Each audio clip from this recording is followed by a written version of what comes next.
ہمیں سلجھی ہوئی باوقار دین کی گہرے علوم پڑھی ہوئی عالمہ کی بہت ضرورت ہے۔ اللہ سے دعا کریں کہ اللہ تعالیٰ تربیت اور شوہر کی گھر کی خدمت کے ساتھ ساتھ مجھے اس طرح کا بنا دے جو طلب علم میں جو رغبت رکھتی ہیں۔ سلف صالحات نہیں ہوتی تھیں، بالکل ہوتی تھیں۔ کیا ہمارے اسلاف نے عالمات سے نہیں پڑھا؟ ابن عساکر رحمہ اللہ، ان کی مشائخ میں 80 عورتیں شیخہ تھیں۔ ابن حجر ابن الجوزی رحمہ اللہ، ان کے 3 مشائخ جو ہیں وہ عورتیں تھیں۔ ابن تیمیہ رحمہ اللہ، ان کے اساتذہ میں 3 اور 4 عورتیں تھیں۔ ٹھیک ہے، تو اس طرح کئی ہمارے ابن حزم رحمہ اللہ کہتے ہیں۔ اب یہ بات سنیں ذرا، عورتیں تھیں شیخ جو یعنی شیخہ جو وہ عورتیں تھیں، وہ اس کا مطلب یہ ہے کہ وہ بچپن میں ان حضرات نے بچپن میں جو ہے وہ ان معلمات سے پڑھا تھا۔ ابن حزم رحمہ اللہ فرماتے ہیں میں تو پلا بڑا ہی شیخات میں ہوا ہوں، یعنی میری تو ساری اساتذہ جو ہے وہ عورتیں خواتین تھیں، میں نے مرد کا چہرہ ہی نہیں دیکھا جب تک کہ میں بالغ نہیں ہو گیا۔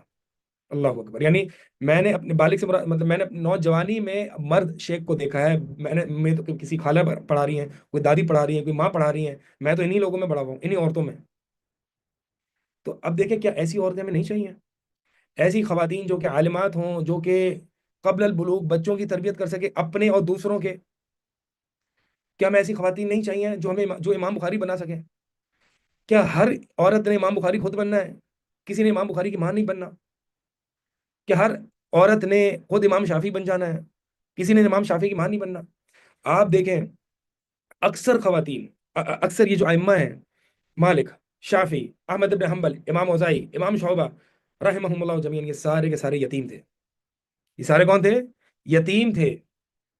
اکیلی ماؤں نے ان کی پرورش کی ہے، ماؤں نے ان کو امام بنایا، ان کی امامت کے پیچھے ان کی ماں ہے۔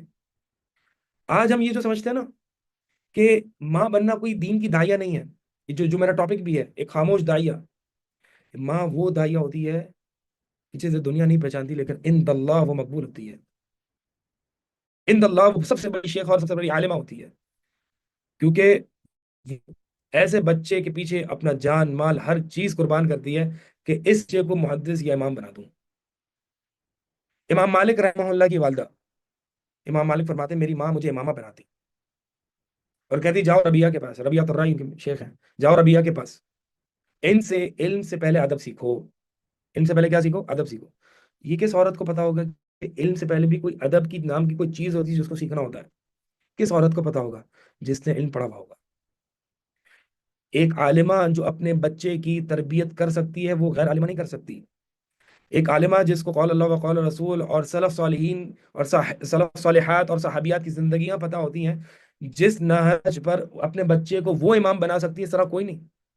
اب مجھے بتائیں نا، سفیان ثوری رحمہ اللہ کی والدہ اپنے بچے کی تربیت کیسے کرتی ہیں؟ اپنے بچے کو کہتی ہیں بیٹا جاؤ مجلس حدیث میں حدیثیں لکھو اور دیکھو اپنے اندر کوئی بہتری آ رہی ہے۔ اگر کوئی بہتری، یعنی بہتری سے مراد کوئی پیاس بڑھ رہی ہے، علم کی پیاس، علم میں رغبت آ رہی ہے، اگر نہیں آ رہی، بہتری نہیں آ رہی، تو پھر چھوڑ دو، اپنے آپ کو تھکاؤ نہیں اس میں، اپنے آپ کو اس میں تھکاؤ نہیں۔ امام مالک رحمہ اللہ کہتے ہیں اماں جی میں اپنی مجلس حدیث میں چلا جاؤں علم حاصل کرنا ہے، پر میں نہیں، رک جاؤ، پہلے میں تمہیں علماء کا لباس پہنا دوں، تمہیں میں پہلے علماء کا لباس پہنا دوں۔ کہتی ہیں امام مالک کہتے ہیں کہ میری والدہ مجھے علماء والا لباس بناتی، سنجیدگی اور وقار کے ساتھ پھر بیچتی تھی۔ اللہ، یہ طلب علم کے آدابی کس کو پتہ ہوں گے؟ ایک وہ ماں جس نے علم حاصل کیا ہوگا، جس نے پڑھا ہوا ہوگا۔